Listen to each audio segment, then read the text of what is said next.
നമസ്കാരം. Payyanur Kerala Lalithakala academy art ഗാലറിയിൽ അനന്തു രമേശന്റെ ഒരു ചിത്ര പ്രദർശനം നടക്കുന്നുണ്ട്. അത് കാണാനായിട്ടാണ് എത്തിയത്. നമസ്കാരം അനന്തു. നമസ്കാരം. എത്ര ചിത്രങ്ങളാണ് ഈ ഒരു പ്രദർശനത്തിൽ ഉൾക്കൊള്ളിച്ചിട്ടുള്ളത്? 27 ചിത്രങ്ങളും 3 ശില്പങ്ങളും. 3 ശില്പങ്ങളും. ആദ്യമായിട്ടുള്ള ചിത്ര പ്രദർശനമാണല്ലേ? എന്താ പഠിക്കുന്നത് ഇപ്പൊ?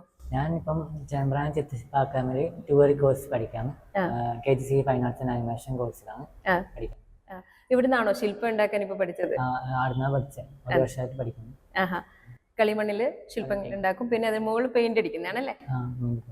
ഇവിടുത്തെ ചിത്രങ്ങളൊക്കെ ഏത് മാധ്യമത്തിലാണ്? വാട്ടർ കളറാണ്? വാട്ടർ കളറായിരുന്നു. Pencil drawing. പെൻസിൽ ഡ്രോയിങ്ങും ആണ് ഇഷ്ടം. ചെറുപ്പത്തിലേ വരക്കുമായിരുന്നു? ചെറുപ്പത്തില് 5ാം ക്ലാസ്സിൽ തൊട്ട് വരയുണ്ട്. വീട്ടിലാരെങ്കിലും ഒക്കെ വരക്കുകയൊക്കെ ചെയ്യും? വീട്ടിലെ വരയ്ക്കയില്ല, മാമൻ വരയ്ക്കാണ്ടായിരുന്നു. ശില്പമൊക്കെ ഉണ്ടാക്കും?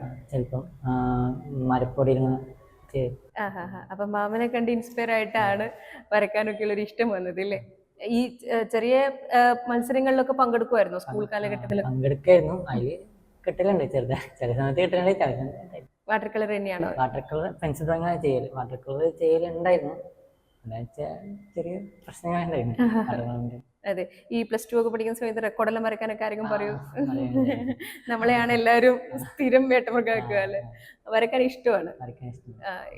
വെറുതെ ഇരിക്കുമ്പോ എന്ത് ചെയ്യാൻ ഇഷ്ടം എന്ന് ചോദിച്ചു കഴിഞ്ഞാൽ വരക്കാൻ തന്നെയാണ്. അപ്പൊ നമ്മുടെ പാഷനും പ്രൊഫഷനും ഒന്നാവുക എന്നുള്ളത് എല്ലാവരുടെ ഒരു ആഗ്രഹമാണ്. അതുകൊണ്ട് തന്നെയാണ് ഇങ്ങനെ ഒരു കോഴ്സ് എടുത്ത് പഠിക്കാൻ തീരുമാനിച്ചത്. ഇപ്പൊ 2 വർഷത്തെ കോഴ്സ് കഴിയാറായിട്ടുണ്ട്. 3 മാസം 4 മാസം. അപ്പൊ ആദ്യത്തെ ചിത്ര പ്രദർശനം വളരെ സക്സസ്ഫുൾ ആണെന്ന് തോന്നുന്നല്ലേ? വന്നവരൊക്കെ നല്ല അഭിപ്രായങ്ങളാണോ? അത് കൂടുതൽ പ്രചോദനം തന്നിട്ടുണ്ടോ? ഇനി ഇതുപോലെ ഒരുപാട് ചിത്ര പ്രദർശനങ്ങൾ നടത്താനും, അതുപോലെ ഈ പറയുന്ന പോലെ പാഷനും പ്രൊഫഷനും ഒക്കെ ഒന്നാവാനും, നല്ലൊരു കലാകാരനായി വളരാനും ഒക്കെ അനന്തുവിന് കഴിയട്ടെ. ഒരുപാട് സന്തോഷം.